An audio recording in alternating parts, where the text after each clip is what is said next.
Prosecution, you may enter.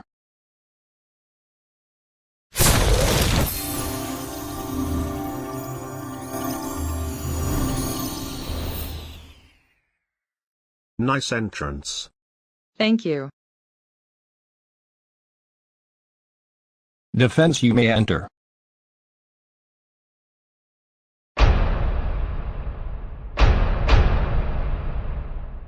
Please rise. The court of the CEverse is now in session. The Honorable Judge Elwood's presiding. Everyone but the jury may be seated. Mr. Wario Mario, please swear in the jury. Please raise your right hand. Do you solemnly swear or affirm that you'll truly listen to this case and render a true verdict and a fair sentences to this defendant? We do. Members of the jury, your duty today will be to determine whether the defendant is guilty or not guilty based only on facts and evidence provided in this case. The prosecution has the burden of proving the guilt of the defendant beyond a reasonable doubt. This burden remains on the prosecution through the trial. The prosecution must prove that a crime was committed and that the defendant is the person who committed the crime. However, if you are not satisfied of the defendant's guilt to that extent, then reasonable doubt exists and the defendant must be found not guilty. Mr. Wario Mario, what is today's case?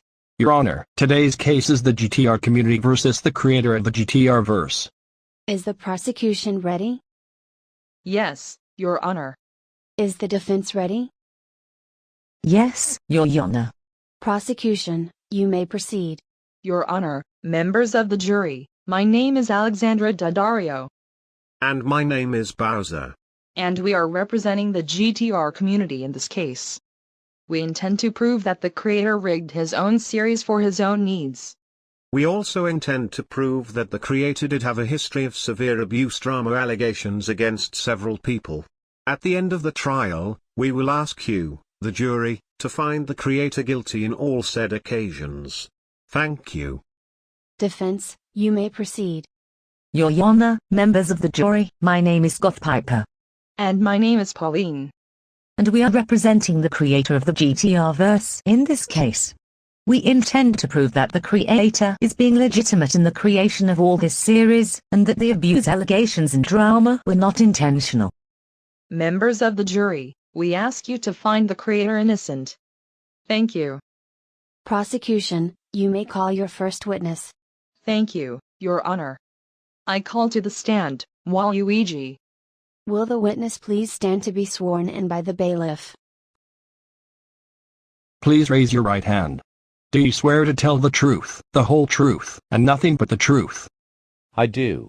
Prosecution, you may begin asking questions. All right, Waluigi. Do you recall any events that were related to Duplex 50? Yes. But it was only way before we were in that mansion. I was talking with Bowser about the fact that the mansion challenge was going to be too easy for us.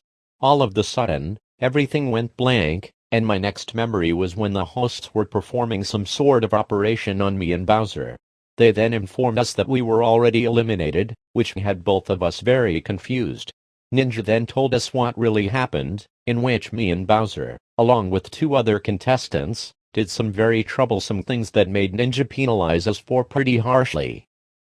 Was there anybody who found out about the incident? Yes.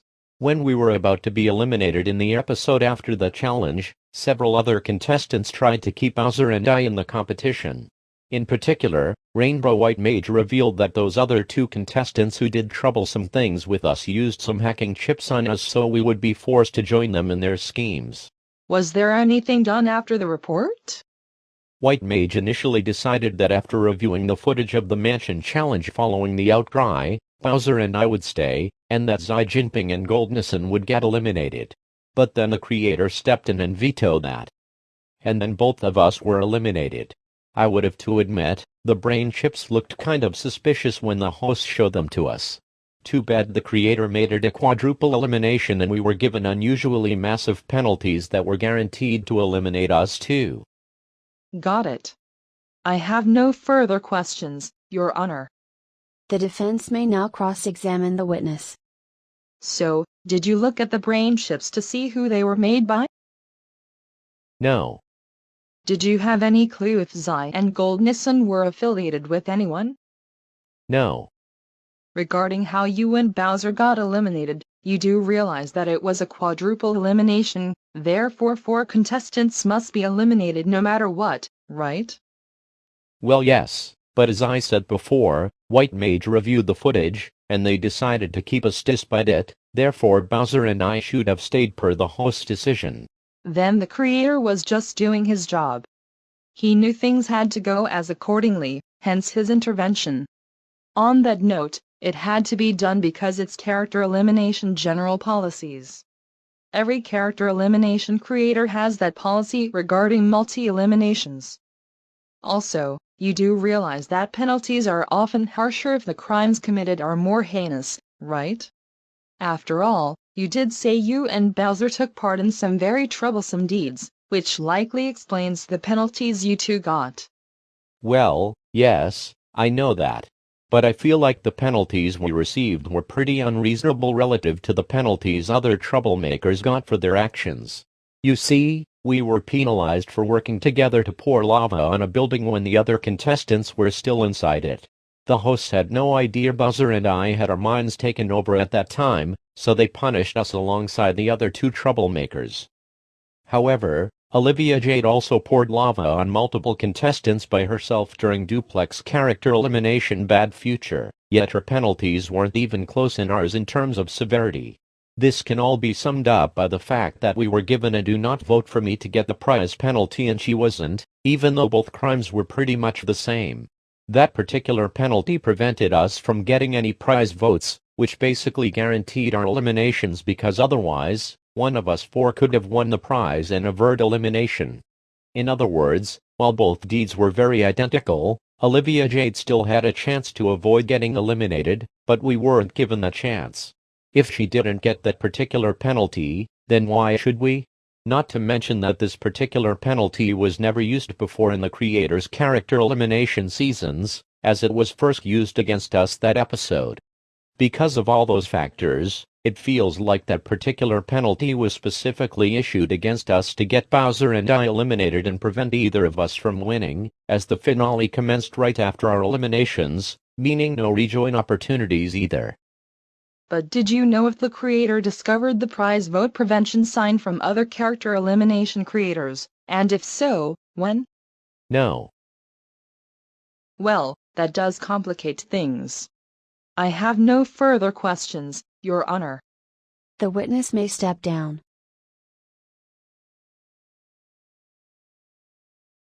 Prosecution, you may call your second witness. Thank you, Your Honor. I call to the stand, Deadpool. Will the witness please stand to be sworn in by the bailiff? Please raise your right hand. Do you swear to tell the truth, the whole truth, and nothing but the truth? I do. Prosecution, you may begin asking questions.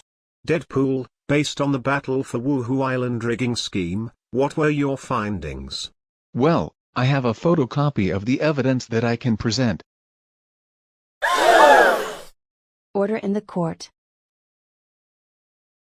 Now, this here is some dirty activity the creator has been doing in the hotel. Objection, Your Honor. The evidence provided is a direct violation of Piper's privacy and the creator's too.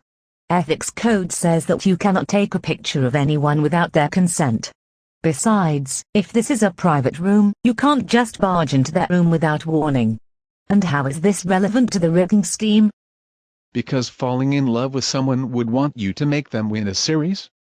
Hate to break this to you, but that isn't concrete proof at all. I just don't see how that's related anyways. Oh, we're just getting started.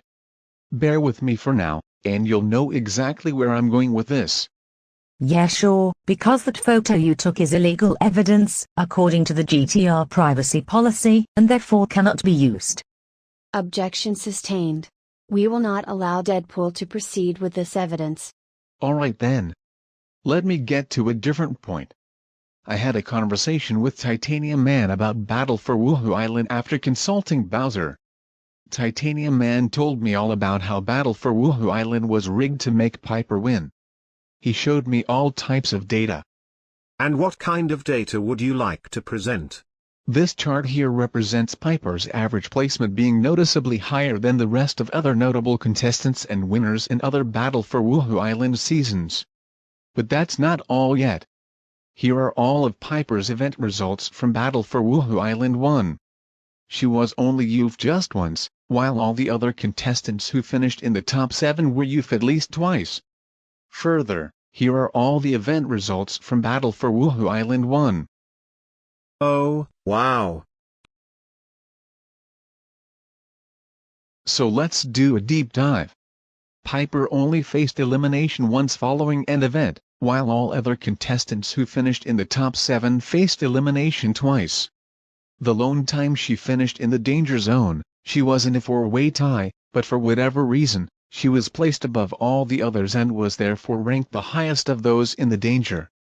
I believe her high placement was why she got the prize, immunity, the following episode. And in all the other events, she avoided the danger zone because she always finished in the top 3. And it's not like she barely avoided elimination in some events, no. She finished very comfortably above other contestants who also avoided the danger zone in all those events.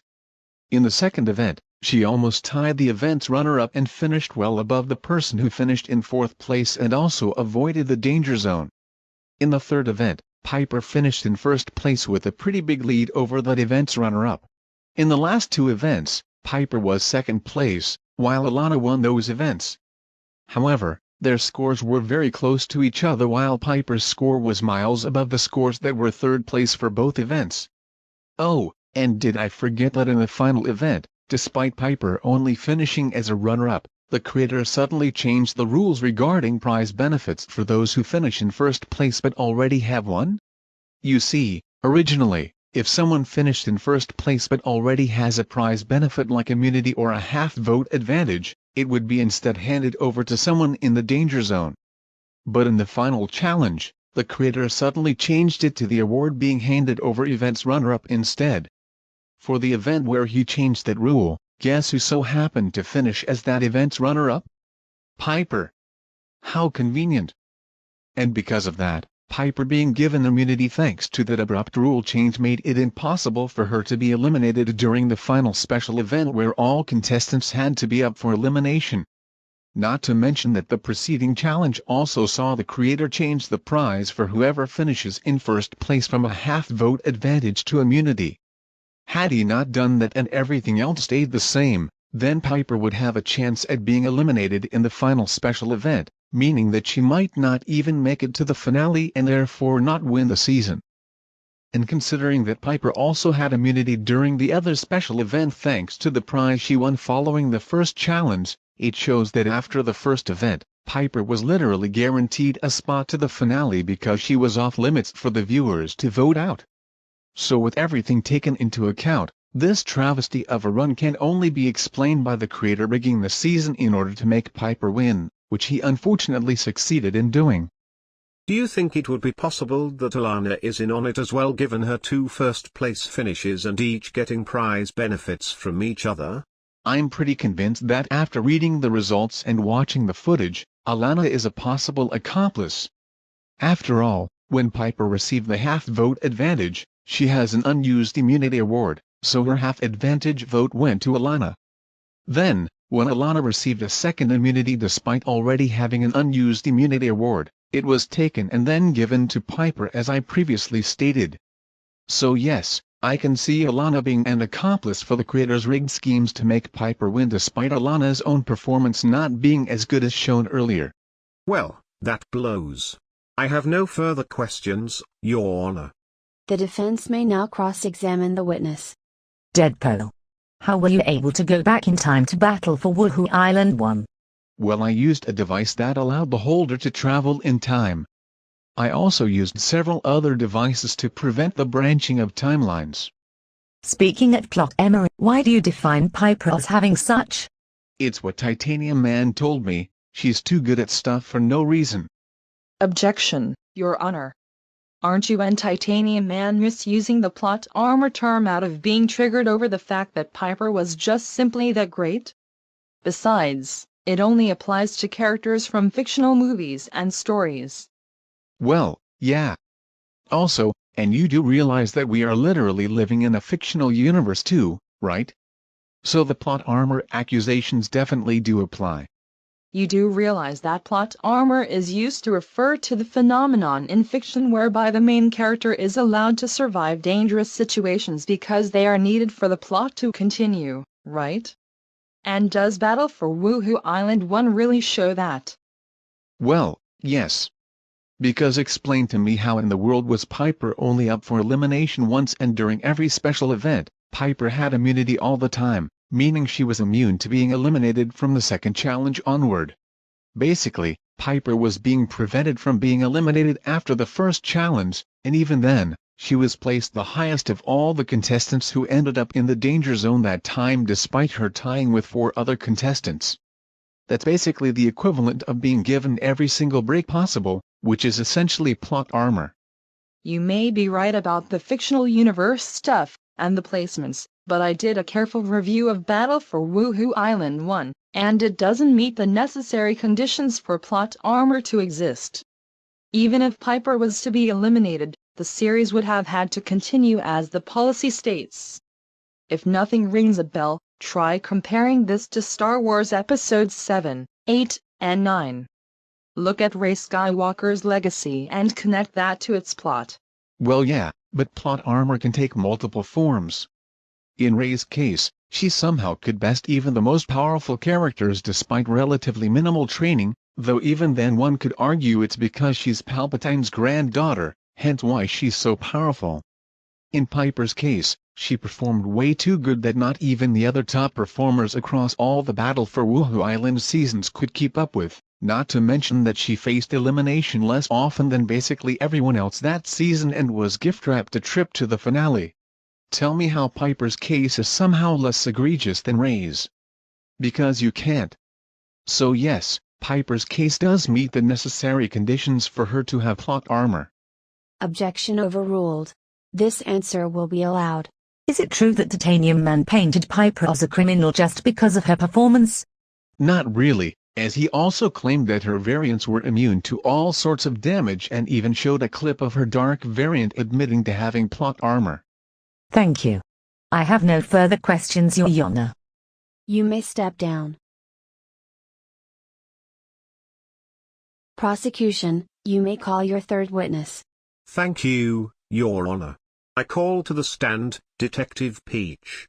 Will the witness please stand to be sworn in by the bailiff? Please raise your right hand. Do you swear to tell the truth, the whole truth, and nothing but the truth? I do. Prosecution, you may begin asking questions. Detective Peach, what do you know about the creator in general terms? Well, the large amounts of evidence I got were very interesting.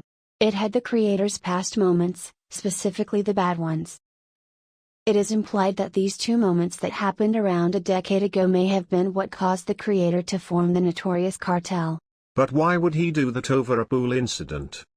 Well, I looked into the evidence, and I found out that his dad didn't allow self-defense at the community pool, because the creator was just a 10-year-old kid at the time. It may seem wild, but the creator wanted revenge against both parties, likely because of his rights being infringed. He knew he needed more than just himself to outwit both parties, so that's why he formed the cartel. I learned that he recruited some of the most notorious criminals from many different murder mystery movies to join his alliance.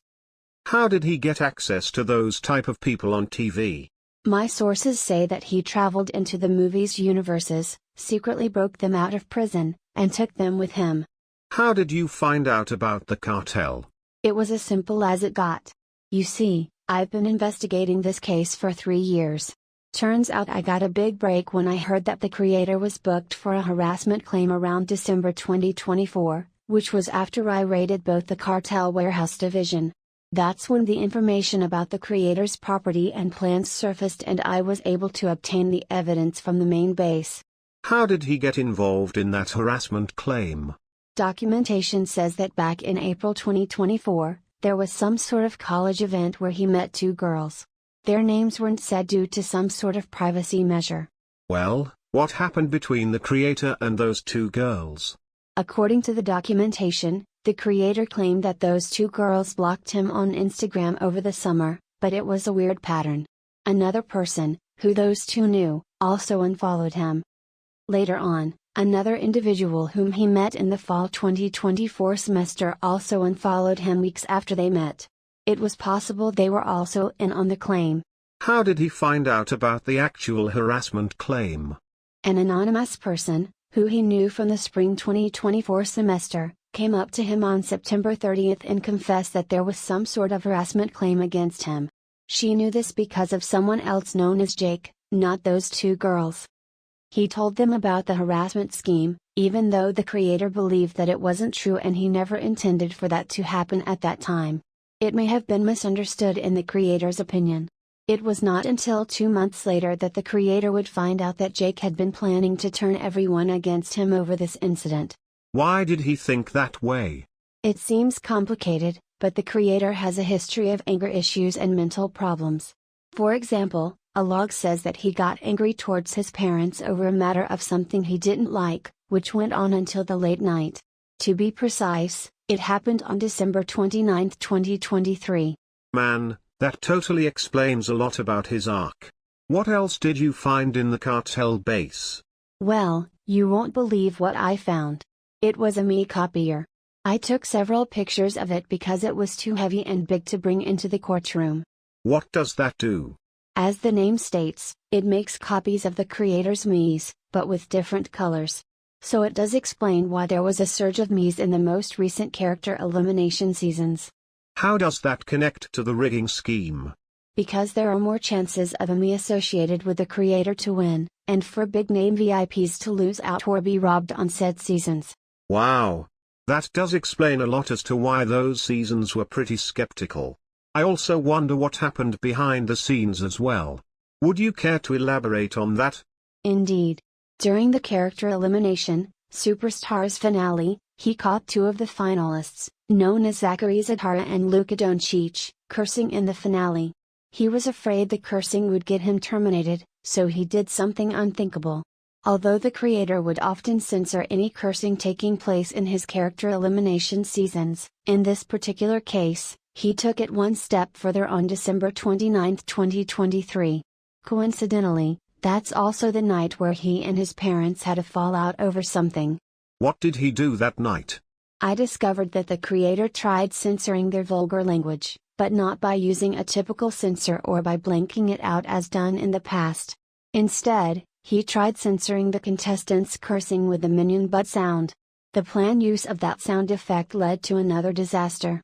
Has this been the only time where the creator's antics got out of hand on set? And what about that minion spoof that the creator had? Well, I saw the minion scene in a lot of the seasons following character elimination, Superstars.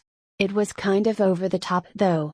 Actually, I'd say it was controversial, inappropriate, and a bit annoying to say at the least. In other words, sources do say that he snapped the same night and was tired of being bossed around by his parents. He also had PTSD over being punished for cursing, if that helps. How does that connect to the fact that he didn't use the actual censor? Well, it was mainly because he really wanted to use the minion butt censor, though he also wanted to prevent YouTube termination bots from getting to the channel. One more thing, do you know of the events in Duplex character elimination? Me and Waluigi blacked out for the critical moments that took place in episodes 50 and 51, so we never got to know what happened firsthand. Well, there's not much other than the fact that the creator was pissed that Katie Wilson got eliminated before the finale during Bored Google Slides character elimination, thus he hoped that she would win in Duplex character elimination. After all, she wasn't eliminated through episode 50 of that season, though the evidence that I obtained have not pointed to any rigging activities. Alright then.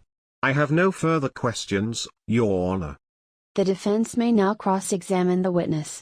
Detective Peach, did you account for the fact if the creator has been admitted to a mental hospital at any point in time? He never was. Sources say that he evaded pursuits multiple times. Do you know what the real motive was for those two girls to attack the creator with a harassment claim? Well, it's currently unknown, but it might have to do with a bit of annoyance and stuff. It ranges from that to unexpected bad blood. Did you factor in the YouTube terms and conditions while saying anything about the cursing part? Yes. The amount of cursing that took place in the character elimination, Superstar's finale was not excessive, which wouldn't fulfill the requirements for YouTube to take action had he left the video uncensored. In that particular episode, there were only 4 words that constituted as vulgar language, 3 of which involved the F-bomb and the other being the B word, which isn't excessive. But even if it was, the creator would only yield a strike or a warning per YouTube's rules at the worst. The creator didn't have any active strikes or warnings at that time, therefore if he left the video uncensored and somehow got in trouble for violating YouTube's vulgar language policy, he wouldn't get terminated. How about those times where some people confessed that they had their channels terminated without any strikes? It isn't mentioned as a possible punishment from YouTube's vulgar language policy, so those instances of YouTubers getting terminated without any warning are most likely due to reasons other than cursing. Not to mention that there are tons of other YouTubers, such as Flight Reacts and I Show Speed, who curse very frequently but are still active and even monetized too. Well, detective, you have a point, but as per YouTube's policies, it actually is possible to get instantly terminated for swearing without a single warning being administered. So why else would the creator implement that minion bug censor for that video?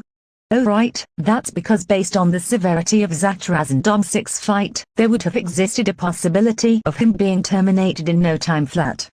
Well, the evidence does say that the creator wanted to avoid YouTube termination bots. I'll give you that. And I mean, sure, the creator has every reason to censor the episode, but the minion bot censor that he tried to use was inappropriate. In what sense was it inappropriate? Well, it's about bots. Simple as that. Not even close to what his intentions were. There's no sources or reasons to believe that the creator is literally obsessed with bots. Like look at his channel. Name one of his videos that featured real-life bots. Objection, Your Honor. Ever since Mardi Gras character elimination, there were far too many instances of the minion bot joke occurring. Does that settle it? Well no, because when the joke was executed, there weren't ever any pictures of bots. Besides, if you physically showed pictures of human bots, that's violating community guidelines and the creator knows best not to do that. Yeah, but the sheer mentioning of a bot that many times?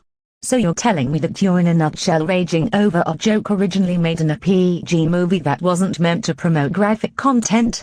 The context was different and more understandable for that scene. But in those instances during the character elimination seasons starting from Mardi Gras character elimination, the minion bot scenes were random and out of place.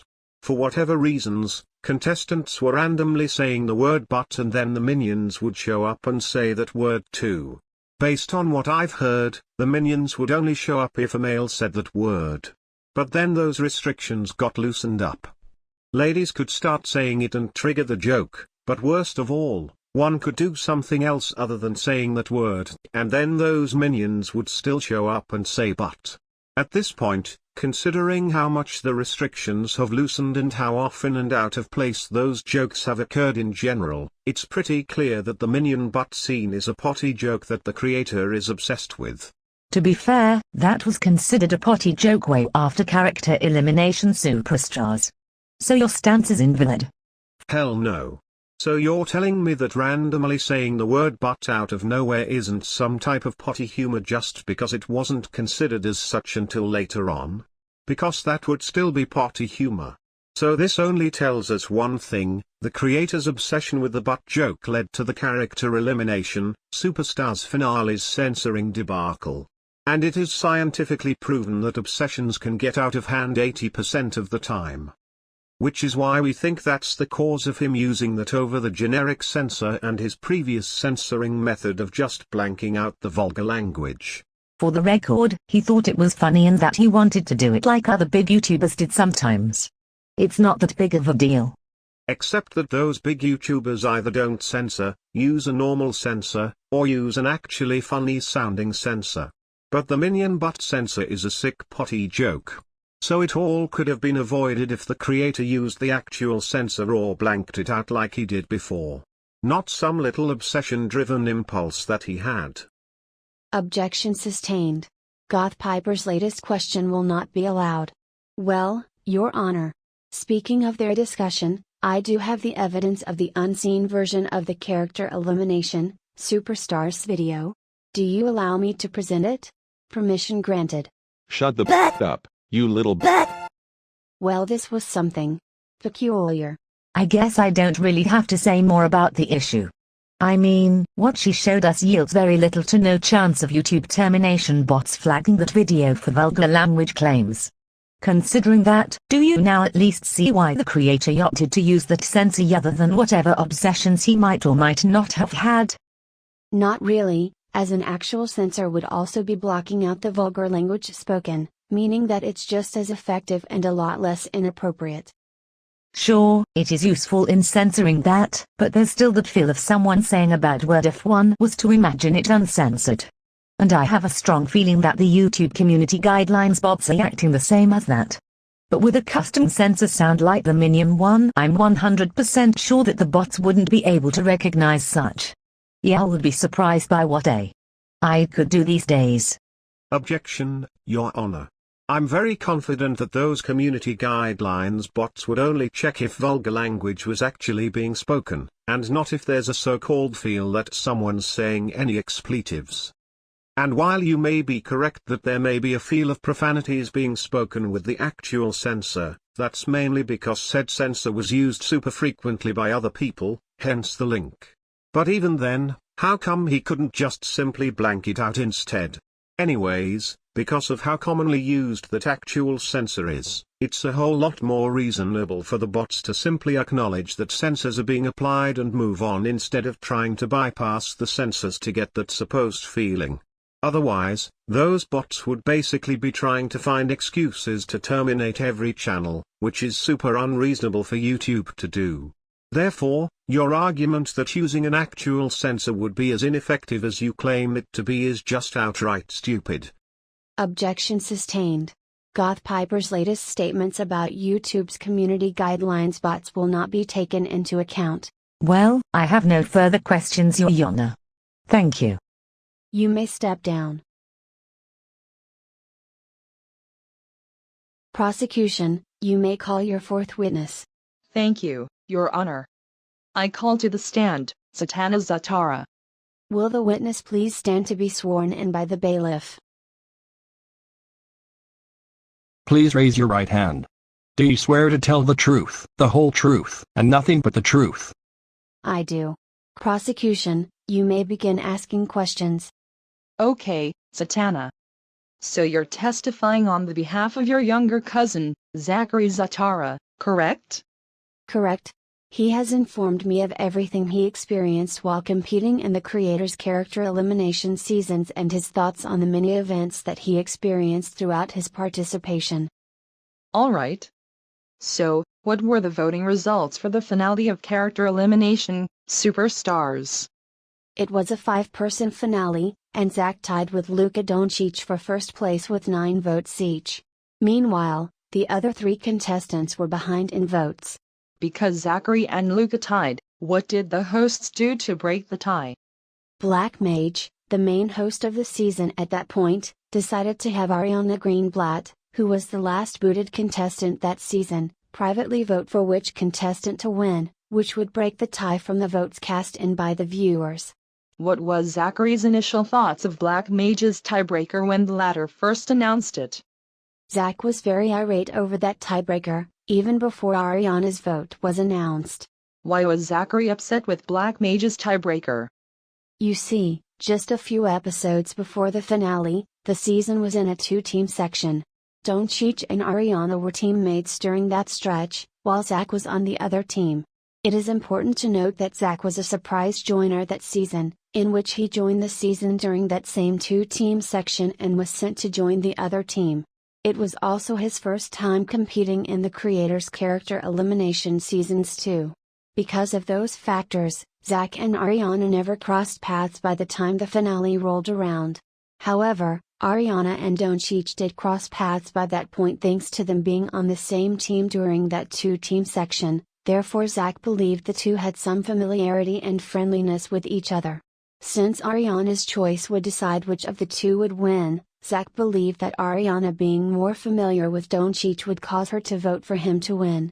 As a result, Zack concluded he had no shot at winning that tiebreaker in the season, which was why he hated it. I see. If not that particular tiebreaker, what did Zachary expect for that season's tiebreaker? Zack thought that the viewers would participate in a second voting session, only that this time it would be just between him and Doncic, while the winner of that voting session would be crowned the winner of that season. Not to mention that he felt it was a lot more fair that way compared to Black Mage's tiebreaker, since the results would be determined by the viewers instead of a single contestant, let alone someone who had a more cordial relationship with one of the finalists tied for first place.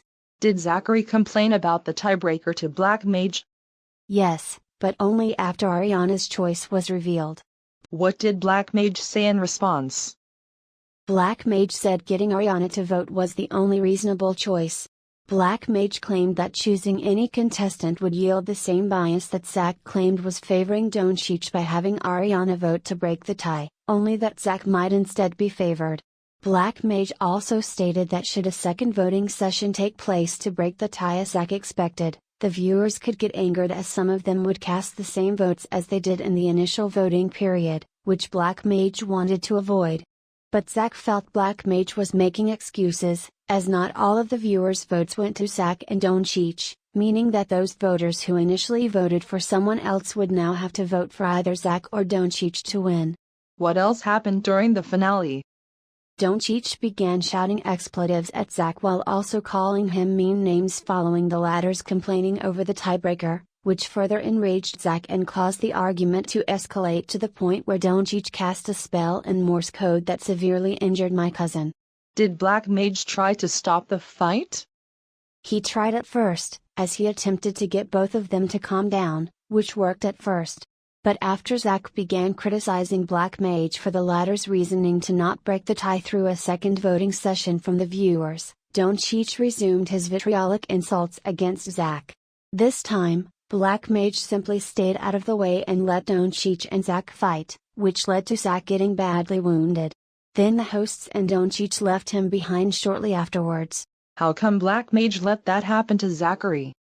Well, at first I believed it was entirely Black Mage's fault, but I later figured out that the causes were extensive. I realized that the hosts, including Black Mage, likely weren't trained to handle these situations, meaning that the creator had poor management training protocols. I say this since a similar finale tiebreaker controversy occurred in one of Adam's character elimination seasons that enraged the runner-up, but the hosts in that season successfully prevented the situation from getting out of control, meaning that those hosts were properly trained. And quite frankly, I believe that the creator bears some responsibility for the fight that took place during the character elimination, Superstar's finale due to negligence. I see. Was this the only instance of a brawl that was caused by suspect tiebreakers? On the creator seasons, yes. Were the tiebreakers that were used in all of the creator's character eliminations consistent? In other words, was the same precedent used for all of them, whether it's for eliminations, prizes, or winning a season? No.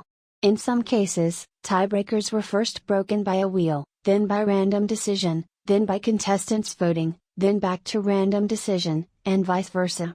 But it turns out that there was actually a rule for tiebreakers, at least for ties for first place during finales. And what was the actual rule for those tiebreakers?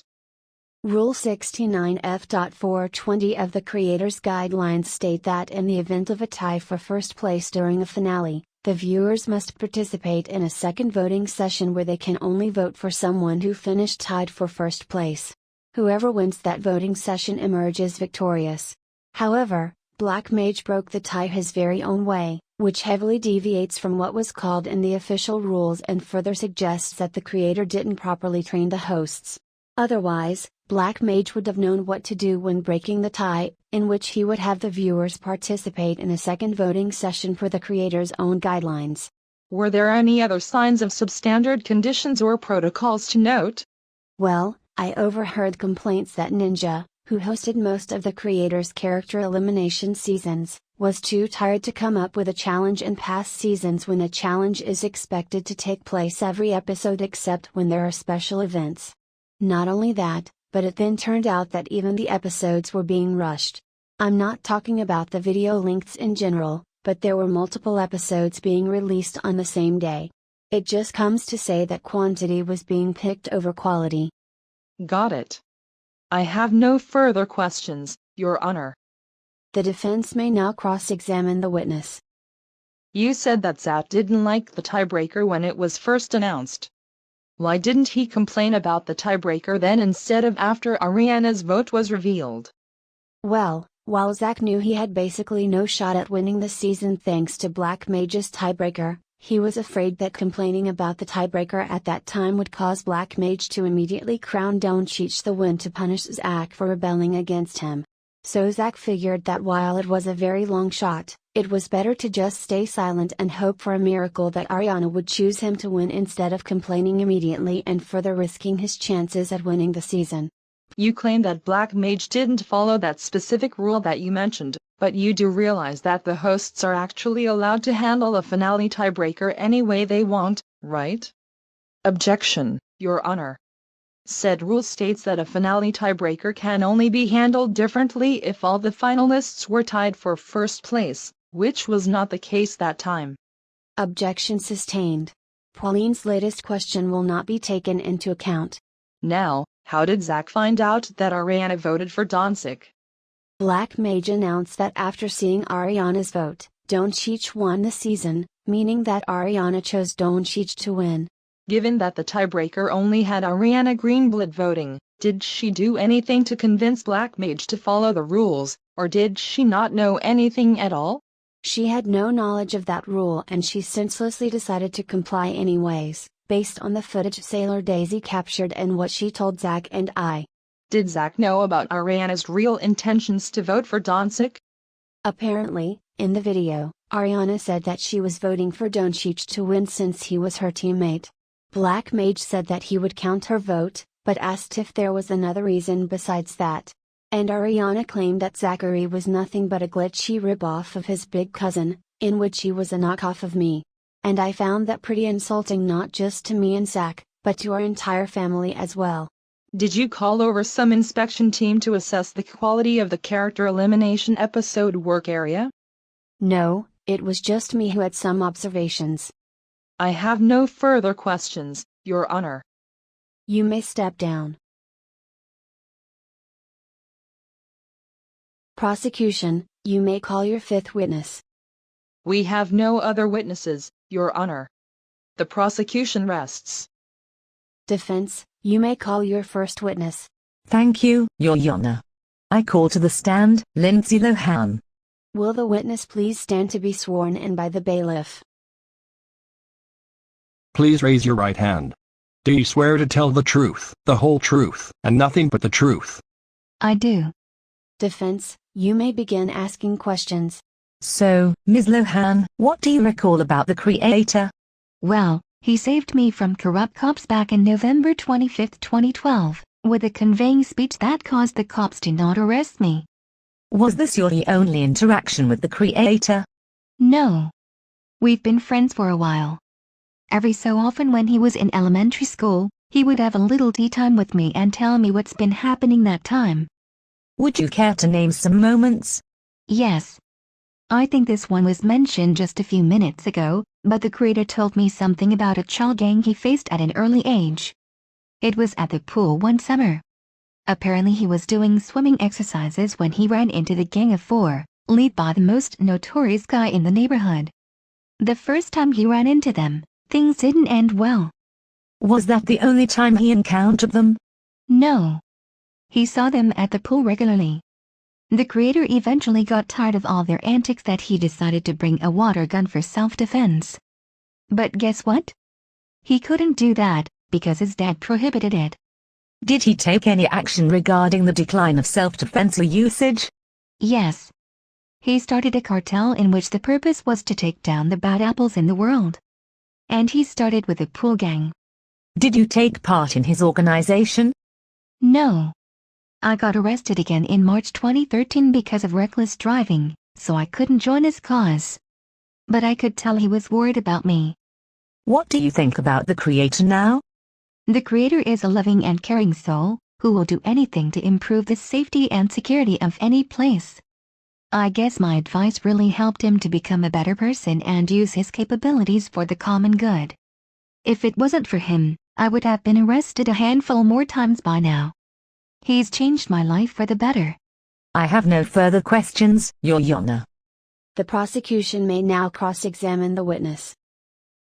Is it true that the creator invited you to some dirty activity back then? No, he never would. Why did the creator save you from getting arrested in 2012? He believed that people always make mistakes, but they never should have their life taken by them. Did you know if the gang of 4 back at that pool got apprehended? If so, by who? Yeah.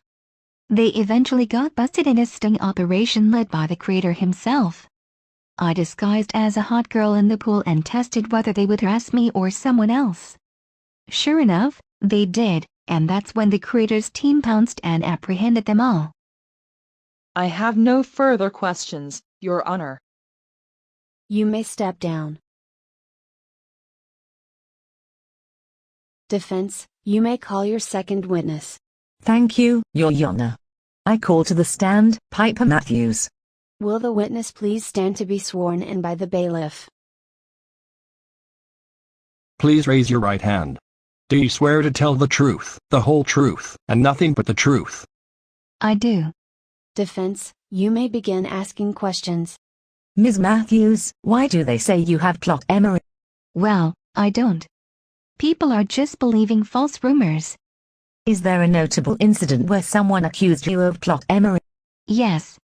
I remember when Active Sangria went to my door during an interview with Shadow White Ninja for a host position for Celebrity Battle for Woohoo Island. He asked if he could rent my plot armor, and felt I was lying when I told him I don't have plot armor. Then when I told him that I was busy doing something and he was like, not my problem or something.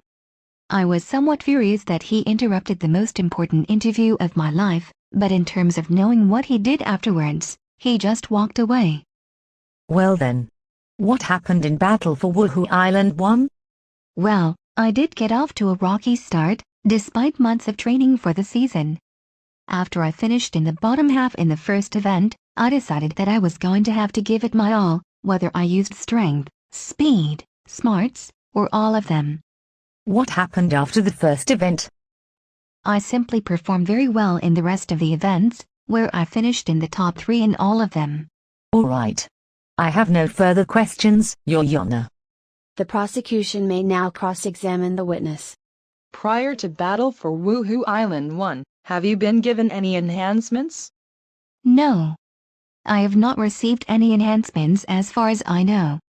But were you abnormally strong or fast though? Objection, Your Honor. Don't all Wii characters have the same stats across all Wii games that feature Miis? No. As you can see, some Miis are taller than others, such as Aviri being taller than a Rednissan, the creator's official Mii. Not to mention that Aviri is a lot stronger physically, hence her advanced wrestling skills. Good point, but height is negligible in the Battle for Woohoo Island seasons. Remember, when the contestants participate in those events, they are immediately transported into the Woohoo Island realm, where their physical features are modified to have the same physique. Not only that, but their physical abilities are also being modified as well, meaning they all have the same strength, speed, and stamina. You participated in Celebrity Battle for Woohoo Island 2, so you should have some idea of that. Objection sustained. Pauline is correct, thus Alexander's latest question is invalid. Before the season started, you said you did some training. What kind of training did you do? I did yoga, jogging, and some weight training. So you didn't do any training for any of the Wii Sports Resort sports?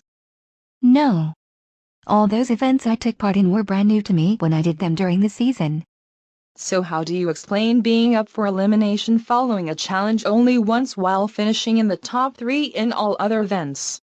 I mean, I told myself I had to step up my game. Did it through pure motivation. You did not get punished for your performances, right? No. I was never decked for such thing. Well then. I have no further questions, Your Honor. You may step down. Defense, you may call your third witness. Thank you, Your Honor. I call to the stand, Rednissan. Will the witness please stand to be sworn in by the bailiff? Please raise your right hand. Do you swear to tell the truth, the whole truth, and nothing but the truth? I do. Defense, you may begin asking questions. So, Rednissan, you've worked at the hosts committee. What was it like there? Well, everyone was chill back in those days. Especially Rookie, the boss of the committee. All right. Were there any problems, though? Yeah, they were talking smack about how Piper should not have won Battle for Woohoo Island 1. But that's just something people ramble about for no reason. Objection, Your Honor. It's already been discussed that Piper's performance that season was suspicious. We already went over the data. Well, to you and Bowser it is. These are just speculations I see.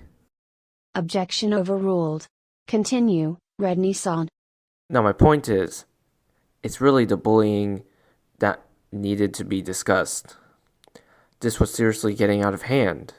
A couple of us contacted Human Resources, but they took no action because, of course, I exposed them as frauds. But I heard that Piper got fired. Did you get a hold of any of their motives to do so? Yes, I witnessed Titanium Man infiltrating the host committee main building on my way to a meeting. I knew it was that same person who exposed her over Battle for Woohoo Island 1 via a video. What happened to her afterwards? I believe she got fired. I didn't see the whole thing because they took me and Shadow Mario to the cells. From what I infer, they made her jump off of a building, but she actually survived because she landed in the cells area and broke us out. What did you think of Titanium Man's video? No question, absolute garbage. Take that information from a guy who is salty over a series where Piper simply outperformed everyone fair and square. I love you, Titanium, but your take on this is pretty sketchy, no offense. Some people also don't like when you hate on the Pipers either. I have no further questions, Your Honor. The prosecution may now cross-examine the witness. Rednissan, is it true that you also got fired by Rookie? That's unknown as of now. Were you ever documented for propaganda then? No, I never was. If you didn't believe Titanium Man's video, then how did you come to the conclusion that Piper won fair and square? In other words, how do you explain Piper's performance? She did say that she trained before the season started, and to debunk any claim of plot armor, she came in first place during just one event, while another contestant did so twice that season. I mean, I know what is a legitimate performance and what's not, and I'm sure you all do too. And she's smart too, which is another reason why. You should have seen her in the host interview for Celebrity Battle for Woohoo Island. Yeah, figures. I have no further questions, Your Honor. You may step down. Defense, you may call your fourth witness. Thank you, Your Honor. I call to the stand, Shadow Mario. Will the witness please stand to be sworn in by the bailiff? Please raise your right hand. Do you swear to tell the truth, the whole truth, and nothing but the truth? I do. Defense, you may begin asking questions. Shadow Mario, did you have any interaction with the creator at any given point in time? Yes. I happened to have an interview with him in the summer of 2024. What was discussed? In general terms, I would say what happened behind the scenes of most of the seasons. Primarily, the ones people claim to be rigged. What were the seasons? Well, there's a lot of them, but I'll start with Battle for Woohoo Island 1. The creator claimed around late July 2021, the time of recording, that no additional takes were done whatsoever, due to the time budget being too low. He also mentioned that he had to prepare for the SATs that year. Let that all sink in. Little did the creator know that there were complaints about the Wii Remote desensing during Episode 2, specifically during Kristaps Porzingis' trial. The creator didn't notice at the time as he was in a rush. What happened that day? He had to record in his room as a result of his parents cracking down on time management. However, he wasn't buying their claims, as he had so-called reasons to believe that there was some sort of time management imbalance that he was trying to fix. I don't know what that means, but it might have something to do with the creator trying to find ways to make up time. What about what happened when recording the gameplays? What was your findings? Well, I then conducted some Wii Remote tests, and sure enough, one corner of his room caused the Wii Remote to drastically desync. Now, that's not the only case of this. I saw a surge of YouTubers who experienced motion control glitches as well, all of which are related to what the creator experienced. It also didn't help that the creator had a very short amount of time on his hands, which threw retakes off the table. Any other seasons you discussed with the creator? Well, there's the notorious duplex character elimination, just like Waluigi discussed. But it's not all that bad on the creator's end actually. Mirror 3600 elimination has this same concept too, so what I say is gonna prove the points for both seasons. Can you tell me more about duplex character elimination? Well, he claimed that with Xi Jinping joining, it wasn't too bright of an outcome in the last joining booth. I would believe that this is due to him being a Chinese dictator. People loathe dictators in general, but this moment was wild. Seeing this, the creator knew that if Xi won, everyone would be mad and he didn't want that to happen as generally, dictators are frowned upon. Same went for Mirror 3600, but with Dimentio and his antics instead.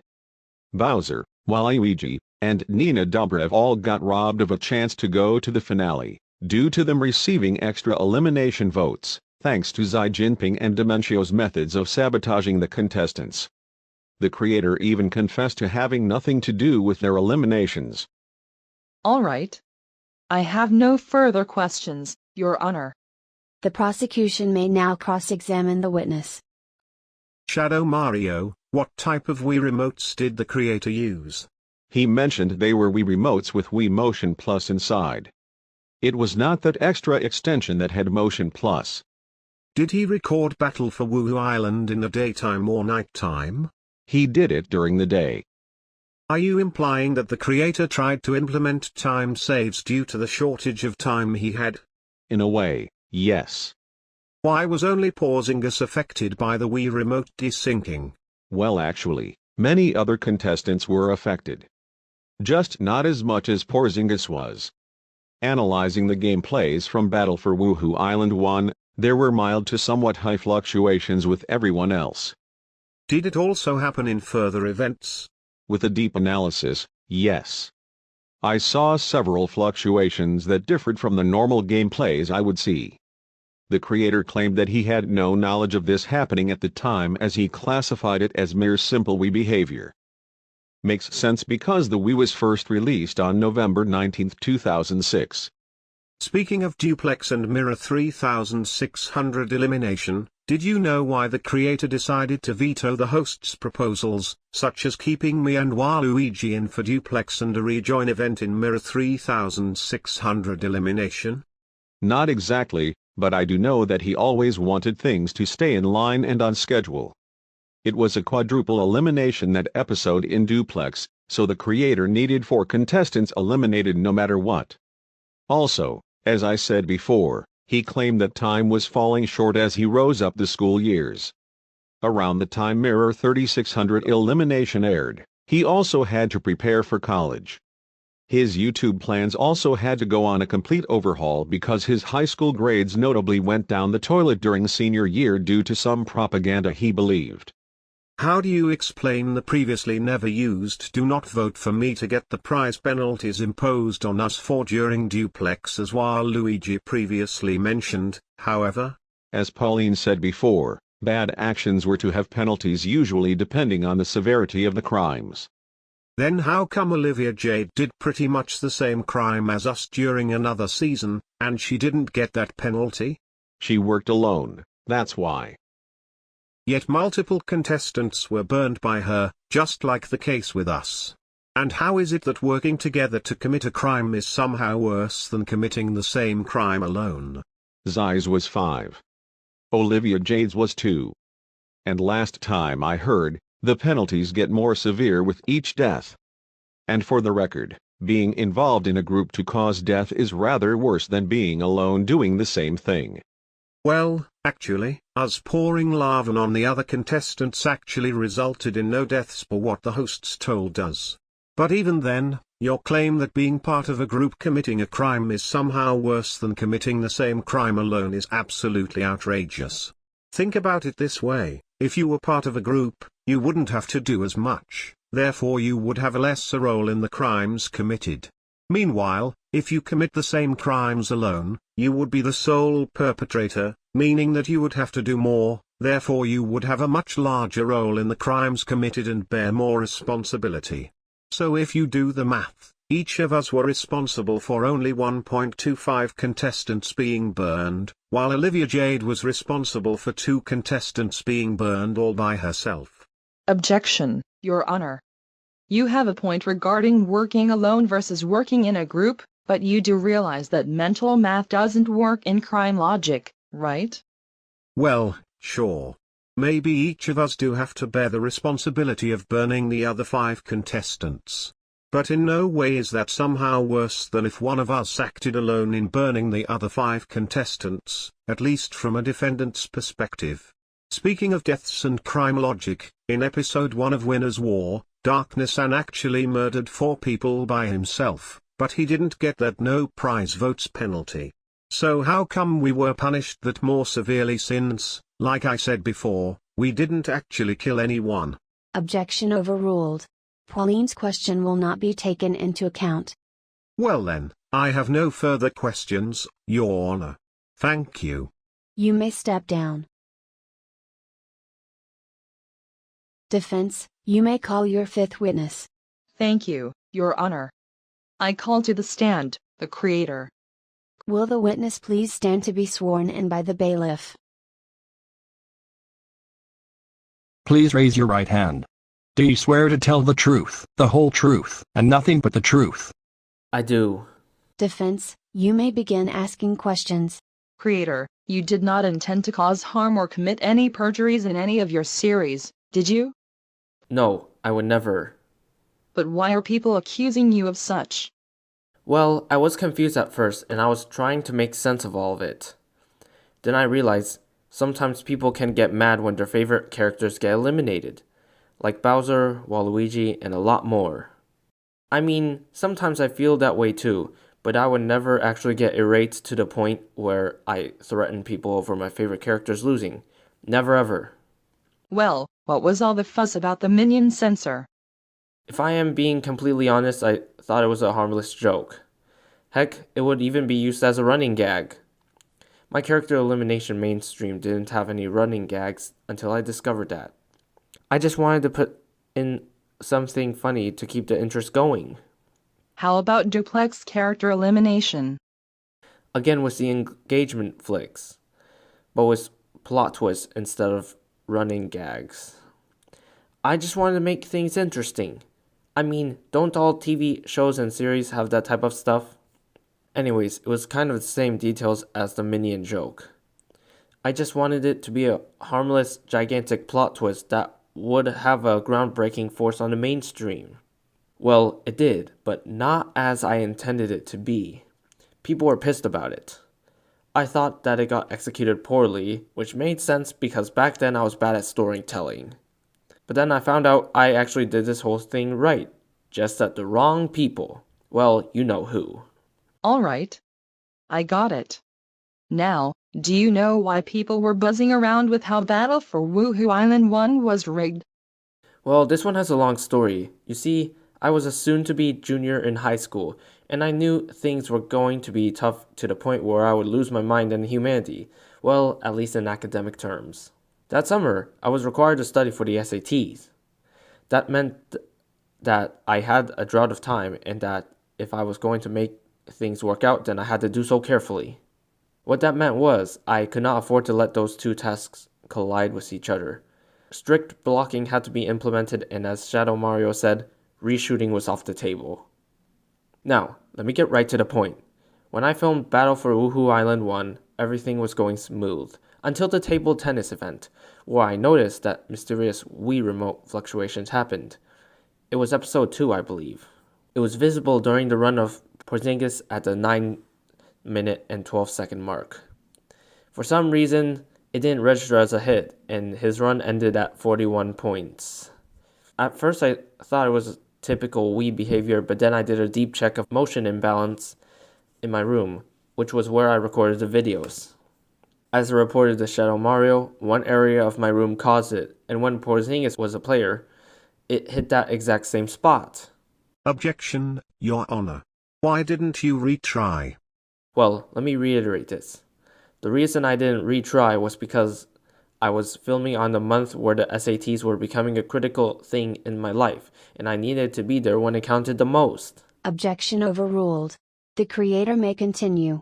Besides, I was on a strict time budget, so I couldn't redo or else it would have taken forever to get the controls stabilized. Moreover, do you know why people were upset that Piper won? I was well unaware of that trend, given I had to rush on production on most days. But even if it did happen, it would be out of coincidence. Like, there's no law stating that if one finished in first place in every single event in the series, then the creator of that series would pay a hefty fine. Alright. Let's move on. Jumping to around April 2024, can you retell what happened at that month that led to this so-called harassment claim to CEverse? Well, it all started in this masquerade event. I met two sweet girls, and we had a good time there. I just wanted to have introductory conversations. Little did I know that it was going to go south. One of the two girls I met was actually in my media communications class. I started having conversations with her after class ended, but about 2 to 3 weeks later, I saw that she kind of got annoyed and I stopped. That was all, wasn't it? Not exactly. At another event in May, which was a fake marriage event, I wanted to do them a favor by taking a video of them so I could save their moment for them. However, I had Calculus 2 discussion when I was doing so and I had to rush out of there. I was going to send it to them afterwards, but by then it was too late. The girl in my media class requested me to delete it, so I had no choice but to comply. Was this part of the recently discussed revenge scheme in any way? Yes, but it was by a small factor. I feared that something like that was going to happen. I started noticing weird patterns in Instagram, but unfortunately, the revenge scheme did in the fall 2024 semester. It wasn't about this one, though. It was about the masquerade.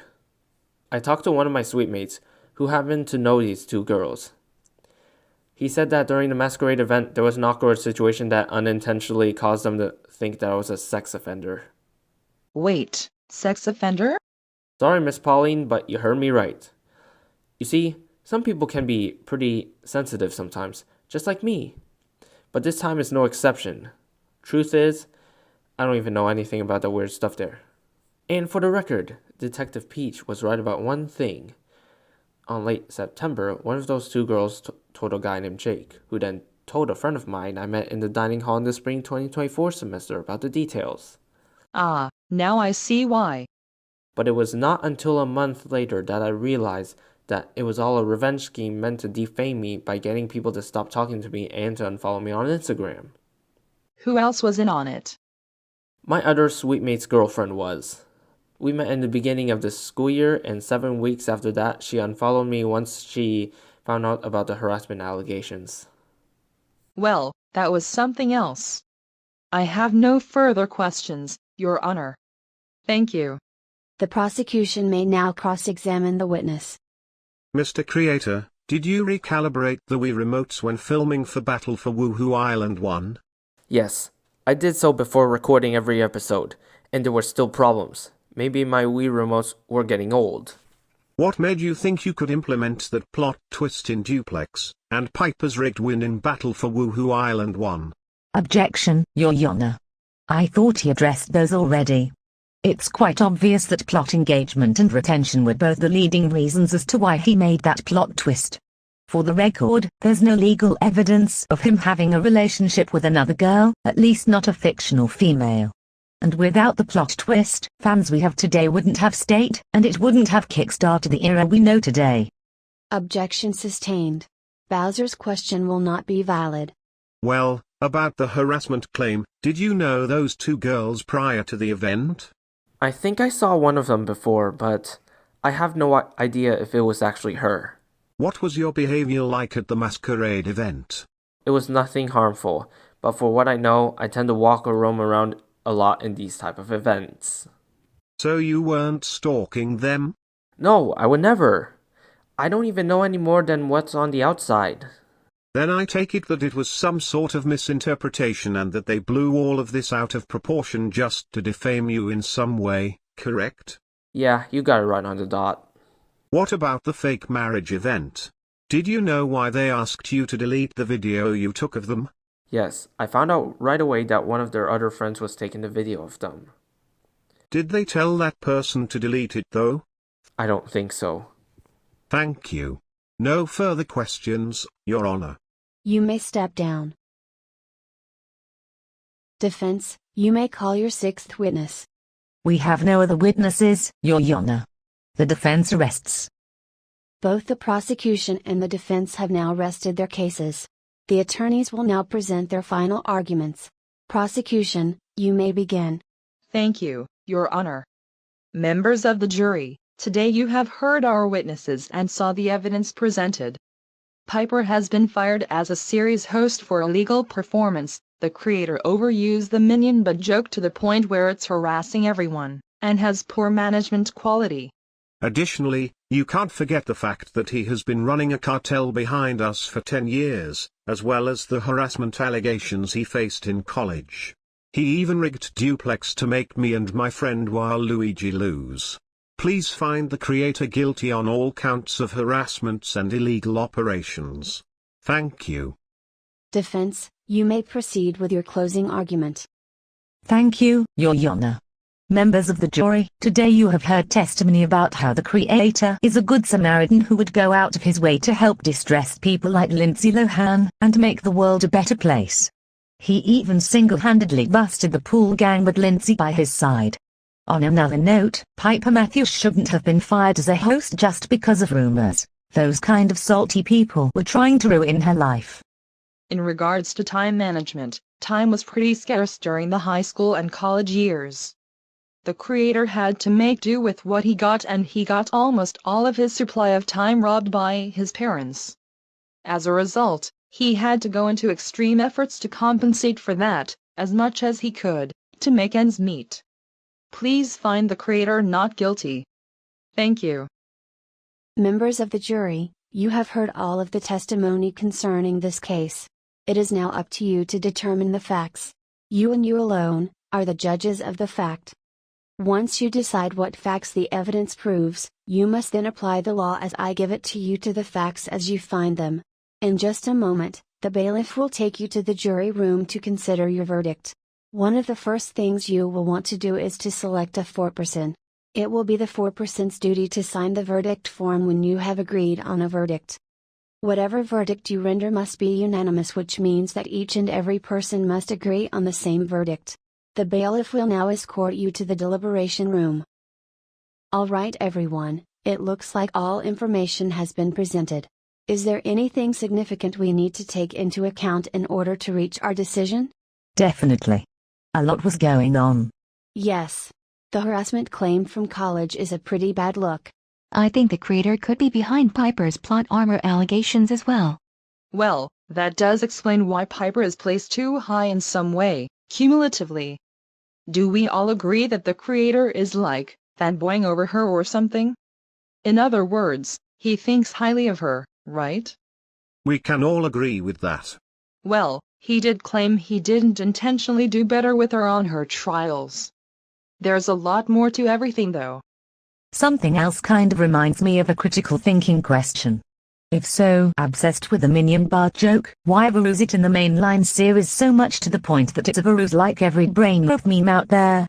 It was either that he was just too obsessed with that, or he only wanted that to make the series funnier. But if anything, I'd go with door number one.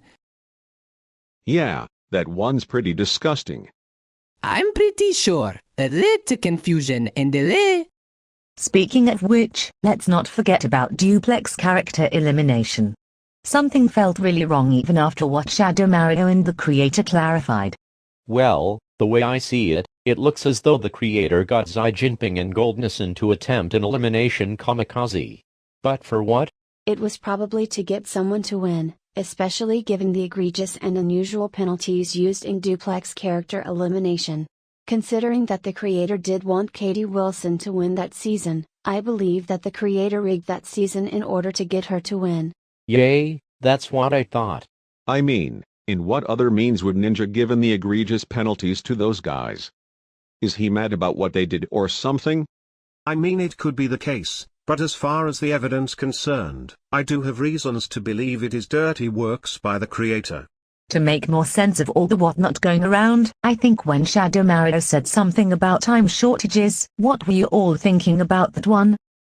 The creator basically mentioned that his parents were the cause of the time shortages. Sure, but he could have released the episodes and stuff slower and steadier.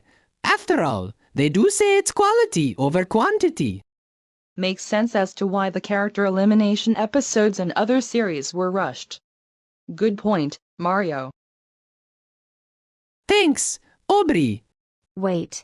What about the tiebreakers and stuff? That one has got to definitely be on the creator. Think about the inconsistencies. Zachary Zatara had every right to be mad over that finale tiebreaker. Totally agree. Not to mention that Black Mage seemingly didn't know the rules regarding finale tiebreakers and didn't stop Don Cheech and Zachary from getting into a pretty brutal fight, meaning that the creator didn't train the hosts thoroughly. Something tells me that the creator used his own OCs as pawns in rigging schemes. Do you all concur? I would believe so. There were a lot of them in the series. Way too many of them. And yes, I do think that VIP characters could have been robbed of a win thanks to those me's. Thank God most of the VIP characters weren't. Okay, I think we have the facts consolidated. What will we say of the creator? Guilty. Guilty. Guilty. Guilty. Guilty. No questions asked. Guilty, just like Dr. Eggman. My sources say guilty. Can't believe the creator. Guilty. Guilty on behalf of the Marvel Studios crew and cast.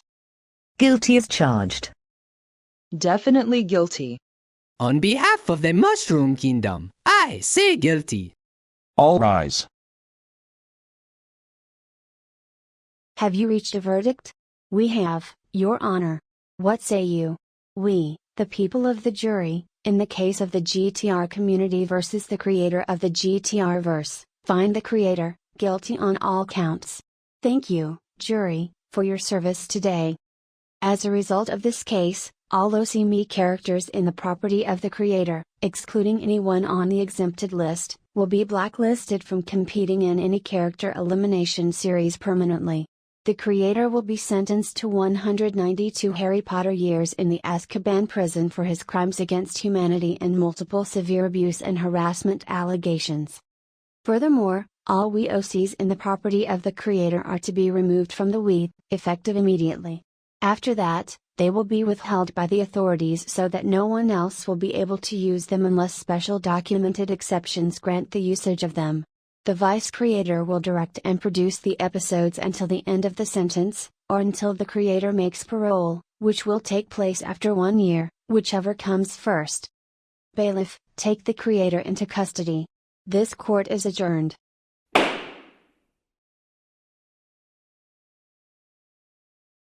No. This is terrible. I can't believe we lost the case. Now the creator is doomed for life. It's over. As if it wasn't bad enough. This is complete trashy BS. I'm gonna be banned from the channel for life. Well, at least console-wise. And shame on those 2 girls and Jake for getting the creator arrested. At least I'm still on the Switch, but come on. This is so unfair. Same here. Hopefully Goth Piper can be added to the switch, despite the authorities' policies. As far as I'm concerned, it's Order 66 all over again, but for us and the OC. Bowser, you are going to regret this. Big time. And I mean it. How so? Incriminating all OCs? What kind of madman are you? Well, too bad. They had it coming for partaking in the creator's schemes. Besides, I never liked most of them except for Avery. So go ahead and cry like a little girl about it. Well, Bowser's right. If they didn't collaborate with the creator in his rigging plans, they'd still be around now. Well, I'm glad we won. Now no one will have to deal with his unbearable antics ever again. Yeah. Thanks to us, future character elimination seasons are going to be more fair again. As it should be. Great job on shutting down some of the defense's counterpoints, by the way. Without your objections, our arguments wouldn't have been as convincing, while they wouldn't have been shown to have run out of arguments, meaning that they might have ran away with the case. No problem. You did amazing too. Thank you, Bowser. You're welcome. And I'm glad the creators' Ms, including Piper and Alana, are being removed from the Wii. Most of them were such classless people and a waste of space too. And hey, some fans are saying that as well, so now they're gonna be happy too. Yeah, and at least we now can have a fair shot of winning the 100 Me Showdown 3 if there's that. You got that right. Perhaps one day, you should get your husband to compete in a season. Of course. Hey, can we get some interviews with you too? Yes, why not? Ask away. You first. Do you think that the creator's Ms will be recovered? As far as I know, it's impossible, unless they are co-owned by another user. And I hope it stays that way. How did you single-handedly solve such a big case like that? We couldn't have done this without the help of each other, not to mention the testimonies and investigations from Detective Peach, Deadpool, Waluigi, Zatanna, and last but not least, Titanium Man. Do you think the CEverse is going to become a better place for everyone without the excessive amount of the creator's OCMs? Yes. No questions asked. I agree. We are doing everyone a favor there. Oh Bowser. Almost forgot to tell you, my husband made a reservation at a restaurant for our entire team, and we are supposed to be there in 25 minutes.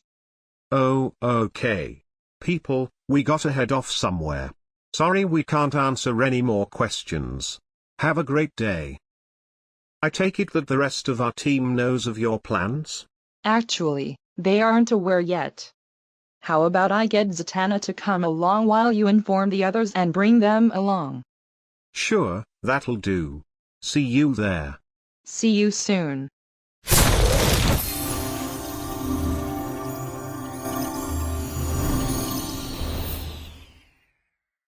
Wow. Did she just explode? Yep, she did. I'm telling y'all, her disappearing act never gets old.